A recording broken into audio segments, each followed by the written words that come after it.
Chicago. Certains disent que c'est une ville faite de métal et de vent, où les gratte-ciel s'élèvent comme des aiguilles plantées dans le ciel gris du Midwest. D'autres prétendent que c'est une ville de reflets. Chaque façade vitrée renvoie ton visage, mais jamais tout à fait le même. Parfois, je me demande si ce que je vois dans ces reflets, c'est vraiment moi, ou quelque chose d'autre, tapis juste derrière. Le matin où tout a commencé, j'étais loin d'imaginer que ma vie allait se briser en deux, avant et après le livre. Un simple carnet trouvé dans une bibliothèque, un objet banal au premier regard. Pourtant, il contenait quelque chose d'impossible, quelque chose qui tue quiconque ose le lire. Je m'appelle Ethan Baker. À l'époque, j'étais doctorant en anthropologie à l'université DePaul. Je passais mes journées à disséquer la banalité humaine, à chasser la trace du moyen, du normal, du statistiquement neutre. Ironique, non? C'est en cherchant la moyenne que j'ai trouvé l'extrême. Quand je ferme les yeux aujourd'hui, je revois Chicago depuis le train. Les rails tremblants sous le froid, les toits fumants, la rumeur des klaxons, les ombres qui glissent sur le fleuve. Tout semblait si ordinaire. Et pourtant, quelque part dans cette ville, un livre m'attendait. Je n'ai jamais cru au destin. Mais depuis ce jour, je me demande si certaines rencontres ne sont pas écrites avant même d'avoir eu lieu, gravées à l'encre noire, sur les pages d'un carnet que personne n'aurait dû ouvrir.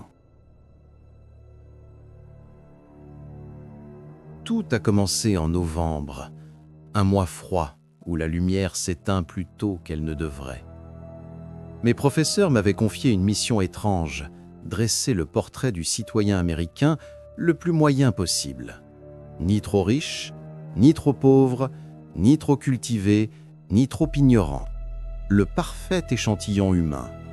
Je devais rassembler des données, des statistiques, des interviews et produire un rapport pour la rentrée suivante. C'était censé être simple. Trop simple, peut-être. Mais comme souvent, c'est dans les choses simples que se cachent les fissures. Les premières semaines, je travaillais depuis la bibliothèque universitaire. Un bâtiment moderne, impersonnel, où les lumières fluorescentes effaçaient toute notion du temps. J'y passais mes journées à compiler des chiffres, à comparer des habitudes, à chercher la normalité dans les détails absurdes. Combien d'Américains mangent à heure fixe? Quelle proportion parle à ses voisins? Combien possède un chien? C'était fastidieux, mécanique. Et puis, sans prévenir, je suis tombé à court de sources. Les bases de données ne m'apprenaient plus rien. Les livres, je les avais tous parcourus. Alors, j'ai décidé d'aller ailleurs. Plus vieux, plus vaste, plus silencieux. La bibliothèque municipale de Chicago. Je me souviens encore du trajet ce matin-là. Le vent me fouettait le visage. Le ciel était bas, presque métallique. Dans le train, les passagers somnolaient. Leurs reflets dans les vitres se superposaient aux bâtiments qui défilaient dehors. Tout semblait me dire « n'y va pas ». Mais la curiosité a toujours eu le dernier mot chez moi. Quand j'ai poussé la lourde porte de verre, un flot de rires d'enfants m'a frappé en plein visage. Une classe en visite scolaire. Les professeurs tentaient de maintenir l'ordre, mais les couloirs vibraient de cris et de courses. Je me suis frayé un passage parmi les petits corps pressés jusqu'à l'escalier central. La bibliothèque comptait 9 étages ouverts au public. Mon livre de référence se trouvait au 9e, aile ouest. 9 étages, presque une ascension vers un autre monde. Je grimpais les marches lentement, écoutant les bruits changer autour de moi. Au premier, le brouhaha des étudiants. Au 3e, les chuchotements des chercheurs. Au 5e, plus rien. Seulement le froissement des pages. Et enfin, au 9e, le silence absolu. Là-haut, tout semblait figé. Les tables de travail étaient alignées comme des pierres tombales, les néons diffusaient une lumière pâle, presque bleue, l'air sentait la poussière et le papier ancien. Je me suis installé près d'une fenêtre, d'où on voyait la ville s'étendre sous un voile gris. Je sortis mon ordinateur, quelques ouvrages de sociologie et me mis à travailler. Les heures passèrent. Le temps n'avait plus d'importance. Seul le cliquetis de mes doigts sur le clavier rythmait l'espace. Vers 3h30, la fatigue commençait à m'envahir. Je m'étirais, relevais la tête, et c'est à ce moment-là que je la vis. Une fille. Je dirais 18 ou 19 ans. Elle était là, à quelques mètres de moi, absorbée par un livre qu'elle venait de sortir d'une étagère. Je ne l'avais pas entendue entrer. Ses cheveux tombaient en cascade sur ses épaules, et son visage, d'une pâleur étrange, semblait presque irréel dans cette lumière froide. Ce qui attira mon attention, ce ne fut pas elle, mais le livre. Un simple carnet à couverture bleu foncé, sans titre apparent, juste une écriture noire griffonnée à la main. Rien à voir avec les volumes reliés qui remplissaient les rayons. Un cahier d'écolier, fragile, déplacé dans un lieu pareil. Je me suis dit que ça devait être le sien, peut-être un journal. Je n'y ai pas prêté plus d'attention. J'ai fermé mon ordinateur, rangé mes notes, glissé mes stylos dans ma sacoche, mais au moment où je passais la sangle sur mon épaule, un bruit sec retentit. Le carnet venait de se galer de la table. Je levai les yeux. La fille ne bougeait plus. Son regard s'était figé droit devant lui, comme s'il voyait quelque chose que moi je ne pouvais pas voir. Ses lèvres tremblaient légèrement, son visage s'était vidé de toute expression. J'ai suivi son regard. Rien. Juste une rangée de livres et l'ombre de l'escalier au fond. Puis lentement, elle s'est levée. Ses gestes étaient mécaniques, dénués de volonté. Elle avança vers la sortie, sans mots, sans bruit, comme si son corps ne lui appartenait plus. Je la suivis du regard, hésitant. Une inquiétude sourde me traversait, mais la raison me retint. J'étais fatigué, affamé, et il n'était pas dans mes habitudes de me mêler des affaires des autres. Je pris donc le chemin des escaliers. Mais à peine eus-je mis un pied sur la première marche que je la vis plus bas, descendant lentement, raide, comme une poupée cassée. Ses yeux, je m'en souviens encore, ils étaient ouverts mais vides, comme deux miroirs sans reflet. Je ne sais pas pourquoi je les suivis. Peut-être la curiosité, peut-être la peur. Toujours est-il que je la suivis sur 9 étages jusqu'au rez-de-chaussée. Arrivée dans le hall, elle marcha droit vers la sortie. Elle ne regarda ni à gauche ni à droite, juste tout droit. Quand elle poussa la porte, un froid glacial entra dans le bâtiment. Je la suivis encore. Elle descendit les marches, traversa le trottoir et continua. Droit devant, entre deux voitures, sans regard, sans hésiter. Je criais, mais ma voix se perdit dans le vacarme de la circulation. Le hurlement d'un klaxon déchira l'air. Puis, un fracas métallique. Le monde bascula. Le choc fut si brutal que j'en restai pétrifié. Un pick-up venait de la percuter de plein fouet. Son corps fut projeté contre le bitume. Un son sec, un craquement, puis le silence. J'ai couru. Les gens criaient, les voitures s'arrêtaient brusquement, mais je n'entendais plus rien. Seulement le sang, le rouge vif qui se répandait autour de son visage immobile. Je me penchai sur elle. Son bras était brisé, tordu d'une façon inhumaine. Ses yeux, toujours ouverts, fixaient un point invisible. Le même regard vide. Je ne sais pas combien de temps je suis resté là, agenouillé. Je sentais son sang sur mes mains, chaud, gluant, et malgré l'horreur, une pensée obsédante me traversait. Le carnet. Là-haut, au 9e étage, il était resté sur la table, seul. Et quelque chose dans mon ventre me disait que ce n'était pas fini. Je n'ai presque pas dormi cette nuit-là. Chaque fois que je fermais les yeux, je revoyais la fille. Son visage écrasé contre le pavé, le sang s'étalant comme une ombre mouvante, et surtout ce regard fixe, vide, qui ne quittait jamais le néant. On dit que le cerveau cherche toujours une explication rationnelle, une logique qui rassure. Moi, je n'en trouvais pas. Il y avait seulement ce livre, Ce carnet bleu tombait au sol quelques secondes avant qu'elle ne se transforme en coquille vide. Le lendemain, j'étais incapable de penser à autre chose. Je ne mangeais pas, je ne parlais à personne. Mon esprit tournait en boucle autour de la même question. Qu'est-ce qu'il y avait dans ces pages ? 3 jours plus tard, la bibliothèque rouvrit enfin. Je m'y rendis dès l'aube. Le bâtiment semblait différent.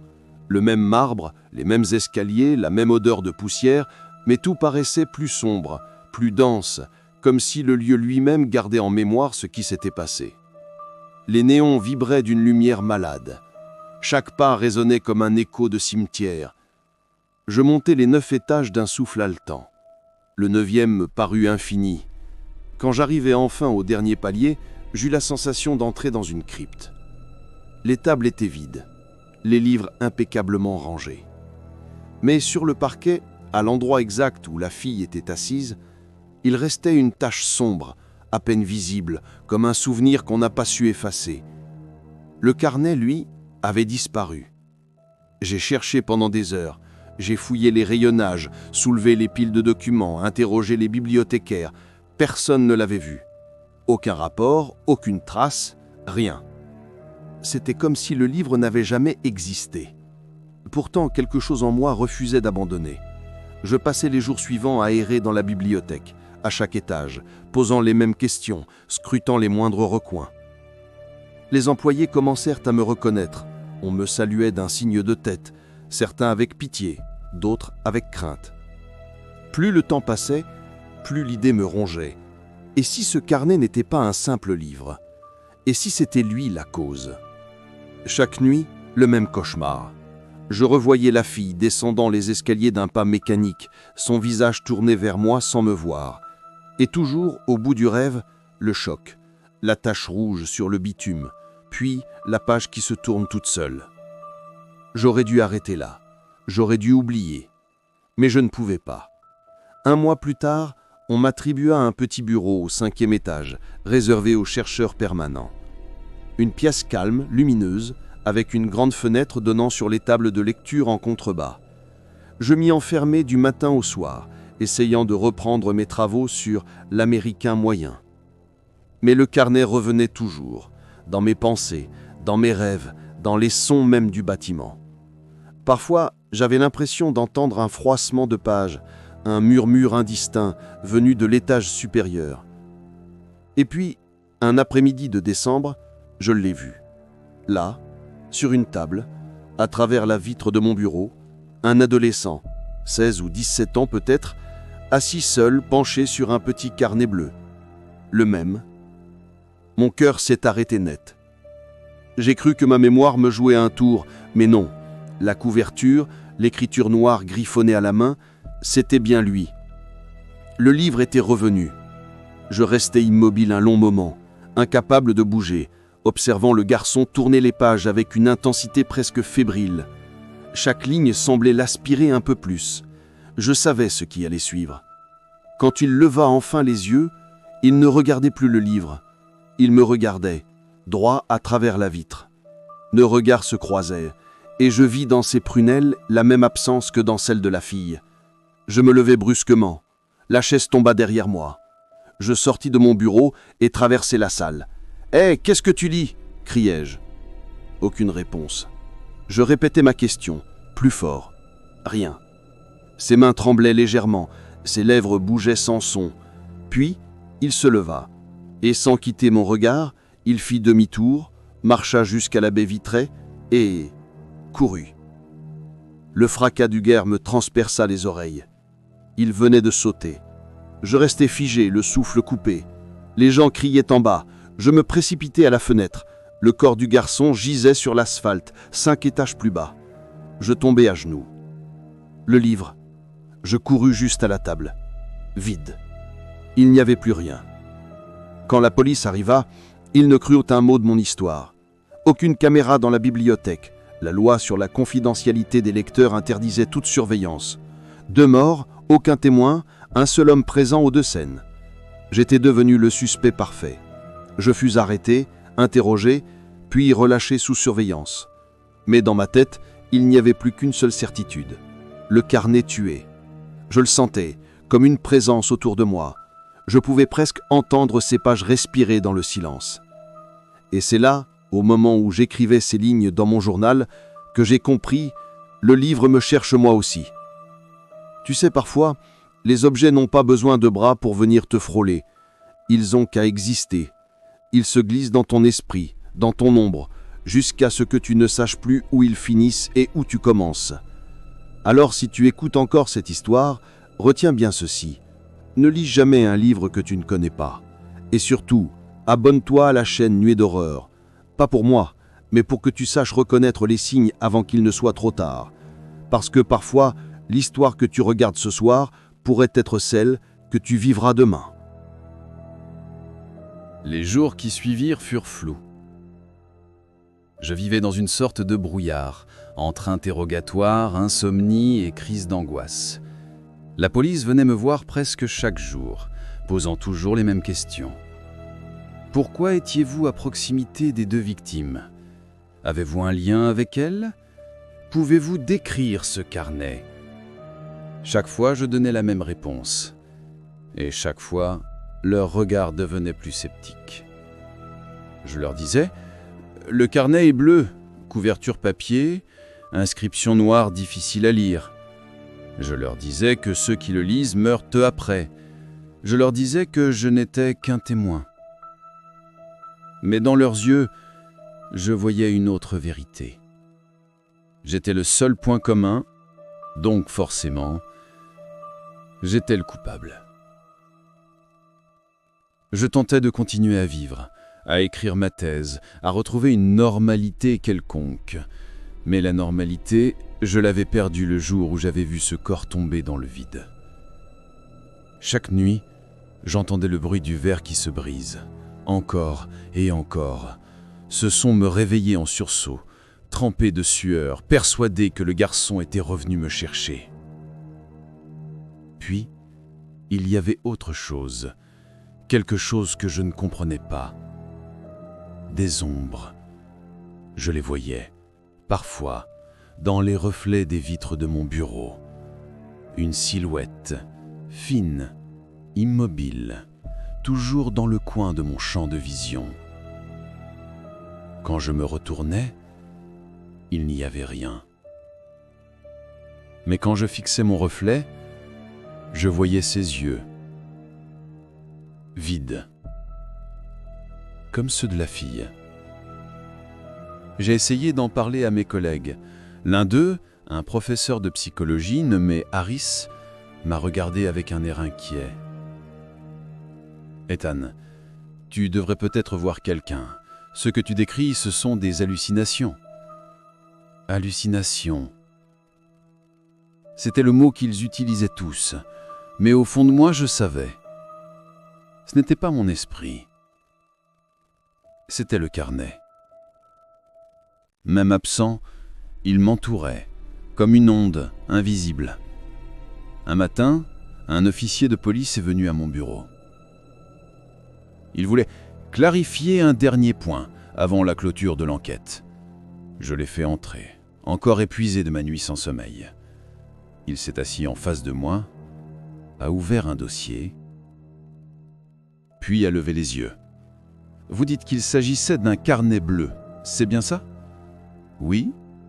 Papier mince, couverture souple, une écriture noire dessus, mais illisible à distance. Et vous n'avez jamais réussi à lire ce qu'il y avait sur la couverture ? Non ? Enfin, pas clairement ? » Il a hoché la tête, puis a refermé le dossier. Avant de partir, il a ajouté d'une voix plus basse : « Si jamais vous le revoyez, ne le touchez pas. » J'ai voulu rire, mais le ton de sa voix m'en empêcha. Il ne plaisantait pas. Cette nuit-là, j'ai rêvé d'elle. La fille. Elle était assise à ma table, dans mon bureau. Son visage couvert de sang, le carnet posé devant elle. Elle me tendait la main, doucement, et quand je baissais les yeux, je voyais qu'elle ne me tendait pas sa main, mais le carnet lui-même. Je me suis réveillé en hurlant. Le bureau était vide, mais sur le sol, près de la porte, il y avait une empreinte humide comme une trace de pas qui venait de s'évaporer. Les jours suivants, je sombrais lentement dans la paranoïa. Chaque fois que j'entendais un bruit, je sursautais. Chaque fois que je voyais un livre oublié sur une table, mon cœur s'arrêtait. Je ne faisais plus confiance à personne, ni à la police, ni à mes collègues, ni à moi-même. Et pourtant, malgré la peur, une curiosité dévorante m'envahissait. Qu'y avait-il dans ces pages ? Qu'est-ce qui pouvait tuer un être humain rien qu'en le lisant ? Je me disais que si je pouvais comprendre le livre, peut-être que je pourrais l'arrêter, peut-être que je pourrais le détruire. C'est cette pensée qui m'a conduit là où tout a basculé. Un soir de janvier, alors que je quittais la bibliothèque, j'ai vu quelque chose dans la vitrine d'un café voisin. Un reflet, une forme bleue posée sur une table. Je me suis approché. À travers la vitre embuée, je distinguais une silhouette, assise, seule, penchée sur un petit carnet. Mon cœur s'est serré. Je suis entré sans réfléchir, mais quand j'ai atteint la table, il n'y avait plus personne. Seulement le carnet. Je l'ai reconnu tout de suite. Cette couverture bleue, usée, la même écriture noire, toujours illisible. Je tremblais. Tout mon corps me disait de partir. Mais ma main, elle, se tendait déjà vers le livre. Au moment où mes doigts ont effleuré la couverture, le bruit du verre brisé a retenti à derrière moi. Je me suis retourné. Une lampe venait d'exploser sans raison.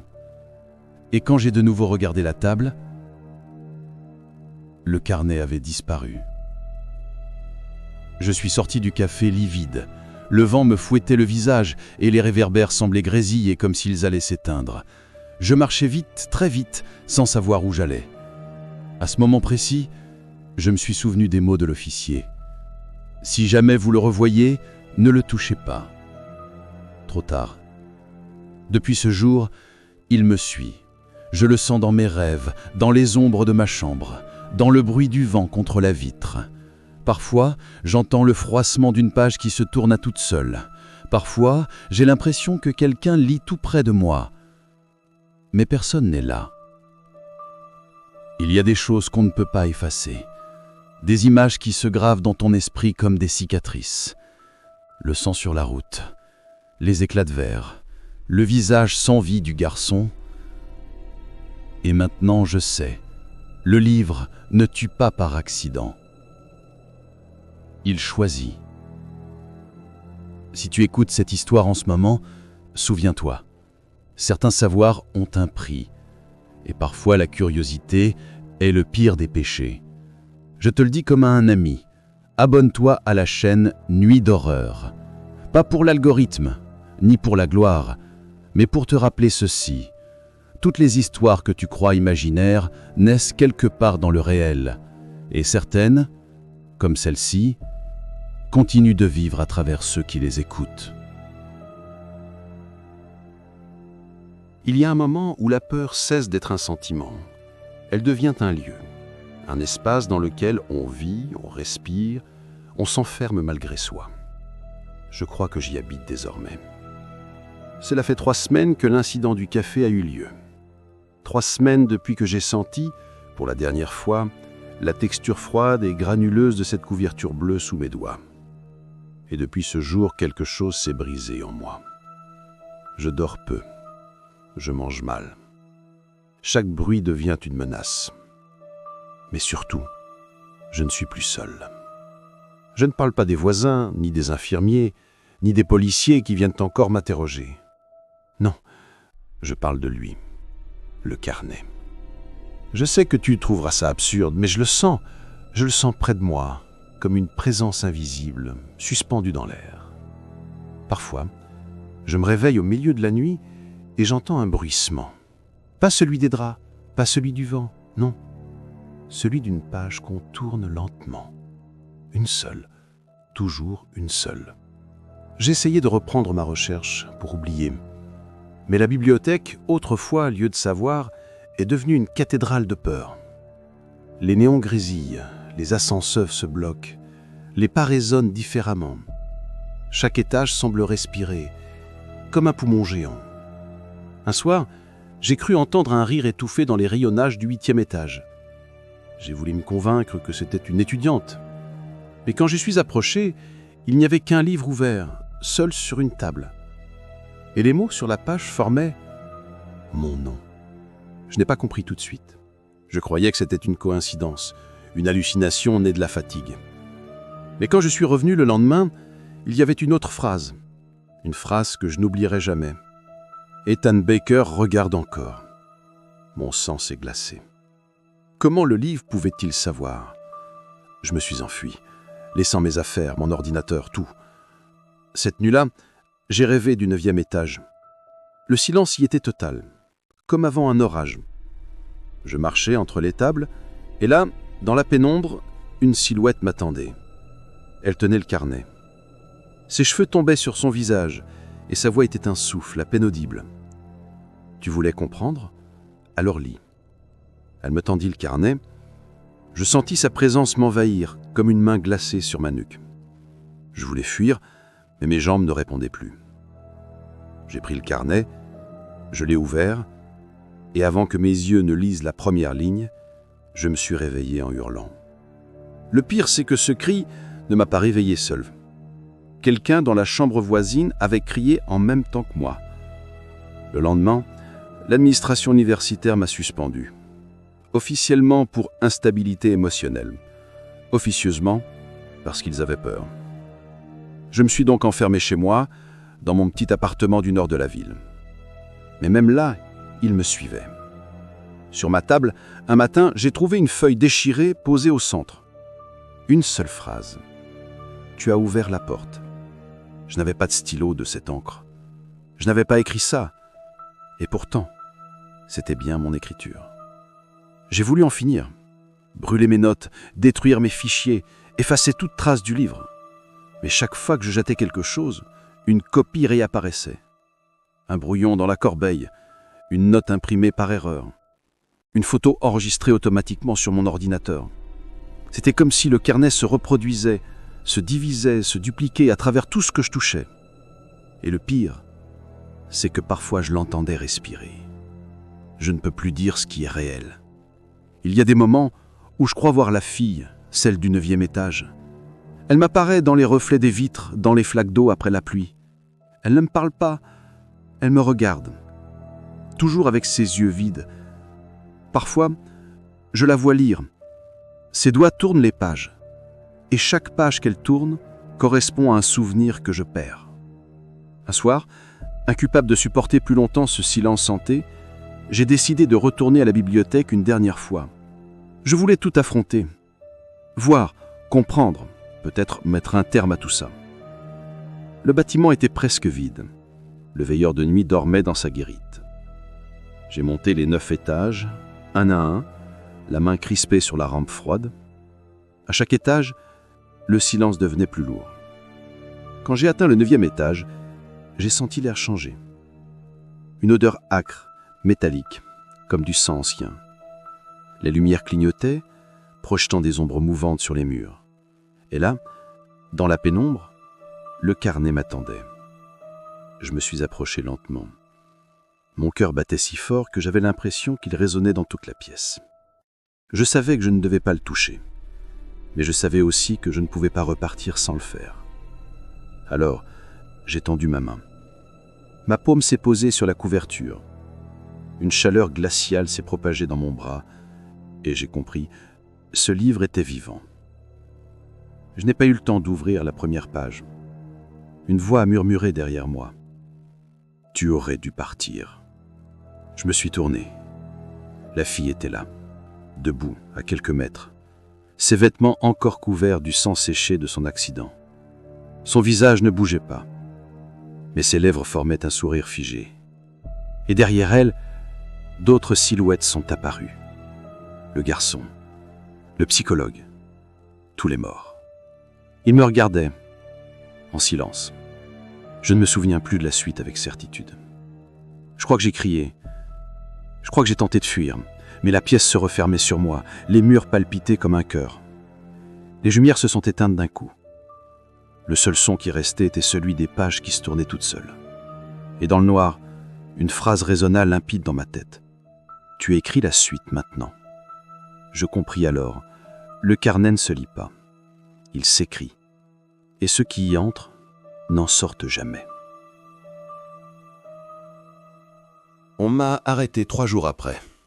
Je ne me souviens pas vraiment comment. Peut-être que j'errais dans les rues, trempé, couvert de poussière. On m'a dit plus tard qu'on m'avait trouvé à genoux devant la bibliothèque, hurlant un nom que je ne reconnais plus. Depuis, tout est flou. Des lumières blanches, des voix qui parlent sans se comprendre, des mains qui me maintiennent, des seringues, des sangles. Et maintenant je suis ici. Dans une pièce sans fenêtre, les murs peints en beige, un néon qui bourdonne au-dessus de ma tête. Une table, 2 chaises et un miroir sans teint. On m'a dit que quelqu'un allait venir m'évaluer. Un psychologue du tribunal. Rien d'inquiétant, a soufflé le gardien. J'ai attendu. 1 heure peut-être. Ou un siècle. Puis, la porte s'est ouverte. Un homme d'une 50aine d'années, costume sombre, attaché casalamment. Son visage inspirait la confiance, ses yeux brillaient d'une curiosité calme. Il s'est assis en face de moi, a déposé sa mallette sur la table et m'a adressé un sourire mesuré. « Bonjour, monsieur Baker. »« Bonjour. » Sa voix était douce, presque apaisante. « Je suis le docteur Lyman. J'ai été chargé de votre évaluation psychologique. » Il sortit quelques papiers, les posa devant lui, puis croisa les mains. « J'aimerais que vous me racontiez, à nouveau, votre version des faits. » Je m'exécutais. Encore une fois. Je lui ai tout dit. La fille, le garçon, le carnet. Il notait calmement, ponctuant parfois mon récit d'un hochement de tête, d'un « je vois ». Quand j'eus terminé, il se pencha légèrement. « Vous affirmez que les 3 victimes lisaient le même carnet ?»« Oui. » « Pouvez-vous me le décrire ? » Petit, mince, couverture bleu foncé, inscription noire difficile à lire. Je marquai une pause, mon cœur battait vite. « Docteur, vous ne me croyez pas ?» Il esquissa un sourire presque paternel. « Je ne suis pas ici pour juger, mais pour comprendre. » Il ouvrit lentement sa mallette. Des papiers, un carnet de notes, un stylo, et dessous, posé avec soin, un petit cahier bleu. Le sang se retira de mon visage. Je n'arrivais plus à respirer. Ma bouche s'ouvrit sans qu'aucun son n'en sorte. « C'est cela ?» demanda-t-il, intrigué, en soulevant le carnet. J'ai reculé sur ma chaise. « Ne le touchez pas !» Il me regarda, surpris, puis tourna le carnet pour en lire la couverture. « Il y a quelque chose d'écrit ici, » murmura-t-il. La lumière semblait vaciller. Je sentais la pièce rétrécir, l'air devenir plus lourd. « Docteur, posez-le !» Il fronça les sourcils, ouvrit le carnet. Je vis ses yeux parcourir la première ligne. Et là, tout bascula. Son expression se vida instantanément. Ses lèvres tremblèrent. Une larme glissa sur sa joue. Puis il se leva lentement, comme mu par une volonté étrangère. Je n'eus le temps de bouger. Il se tourna vers la porte, où un policier montait la garde. Dans un geste précis, presque élégant, il glissa la main dans l'étui du gardien, sortit le pistolet, le porta à sa bouche et tira. Le bruit fut assourdissant. Le sang m'éclaboussa le visage, chaud, poisseux, métallique. Je restais figé, incapable de hurler. Le corps s'effondra dans un bruit mou. Le carnet, lui, tomba sur la table, ouvert. Je n'ai pas réfléchi. J'ai saisi le livre et couru. Je ne voulais pas qu'ils le prennent, qu'ils l'ouvrent, qu'ils meurent à leur tour. Les couloirs se mélangeaient. J'ai foncé dans un placard de service, claqué la porte, allumé la petite ampoule. Mon cœur battait si fort que je l'entendais résonner dans mes tempes. J'ai regardé le carnet, toujours ouvert. L'écriture noire tremblait comme si elle bougeait encore.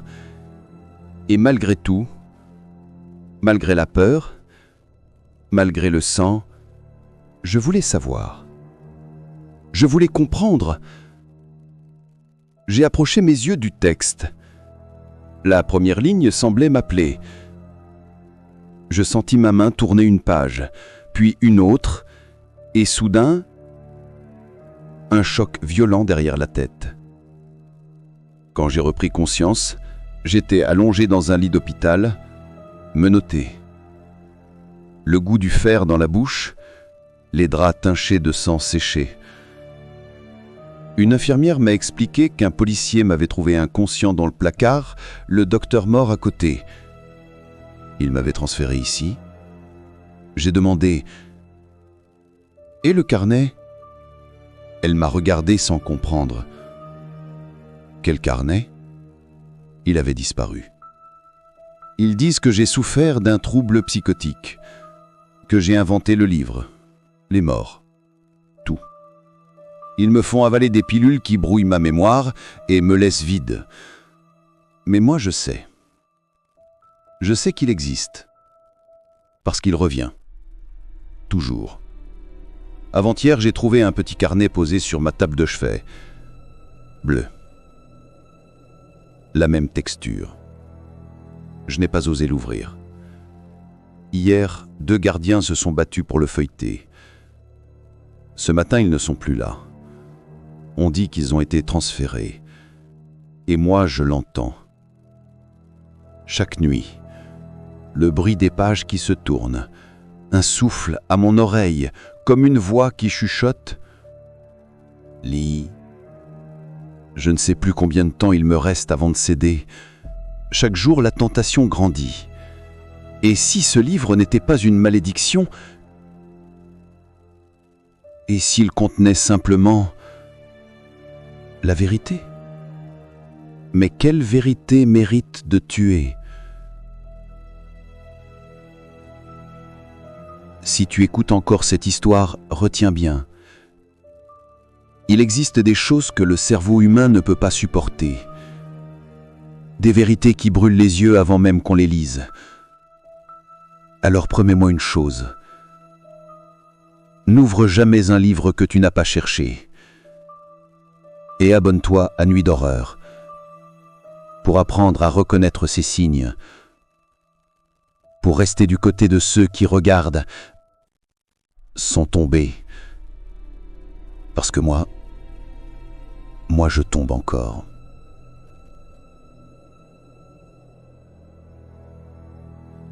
La nuit tombe plus tôt ici. Ou peut-être que c'est moi qui ne distingue plus le jour de la nuit. Dans cet endroit, le temps n'existe pas vraiment. Les lumières restent allumées en permanence, les cris s'étouffent dans les murs capitonnés, et chaque seconde semble durer une éternité. Je suis toujours enfermé. Les infirmiers m'appellent le professeur, peut-être par ironie. Ils me donnent mes pilules 2 fois par jour, et notent sur leurs fiches si je les avale bien. Ils croient que je suis fou, mais je ne le suis pas. Pas encore. Parce que je sais ce que j'ai vu. Et je sais ce que j'entends. Chaque nuit, le même son revient. Une page contourne, quelque part dans la pièce. Juste une. Puis une autre. Comme si quelqu'un lisait lentement, avec précaution, en savourant chaque mot. Je me lève parfois, j'allume la lumière, je fouille chaque recoin. Rien. Mais quand je me recouche, le bruit reprend. J'ai compris. Le carnet est ici, avec moi. Il n'a jamais quitté cette pièce. Un matin, je me suis réveillé avec le livre posé sur ma poitrine. Bleu, usé, silencieux. Sur la couverture, l'inscription était enfin lisible. Un seul mot. Flypaper. Je ne sais pas ce qu'il signifie. Peut-être un titre, peut-être un avertissement. Mais ce mot, je le connais maintenant. Il me hante. Je l'ai montré à l'infirmier. Il a ri. Il m'a dit que ce n'était qu'un carnet ordinaire, sans rien d'écrit à l'intérieur. Il l'a ouvert. Il a lu. Quelques heures plus tard, on l'a retrouvé pendu dans le couloir. Ils disent que c'était un suicide. Mais moi, je sais. Le livre a choisi. Depuis, les autres patients me regardent avec peur. Ils chuchotent que je parle à un objet invisible, mais je ne parle pas. J'écoute.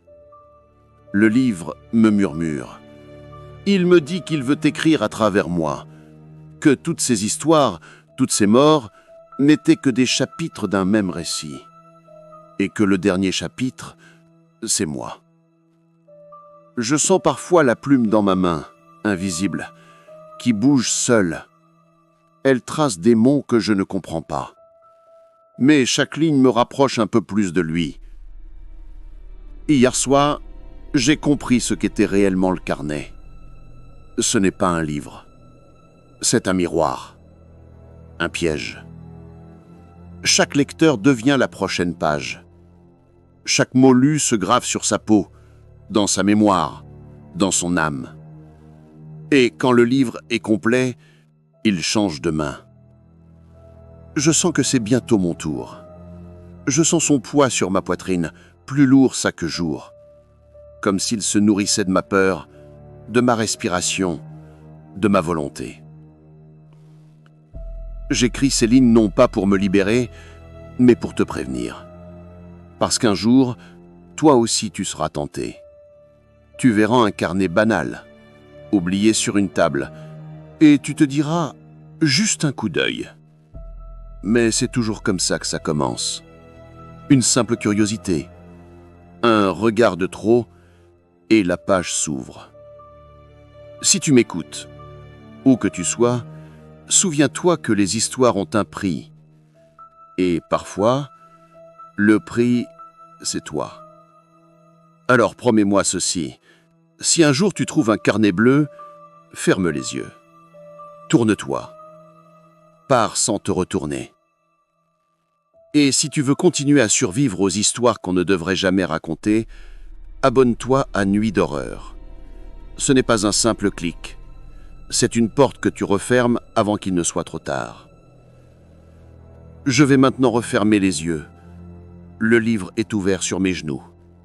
Je sens qu'il attend, qu'il m'invite à lire la dernière ligne. Peut-être que je la lirai, peut-être pas. Mais s'il arrive que tu trouves ce texte quelque part, sache que c'est lui qui te l'a laissé.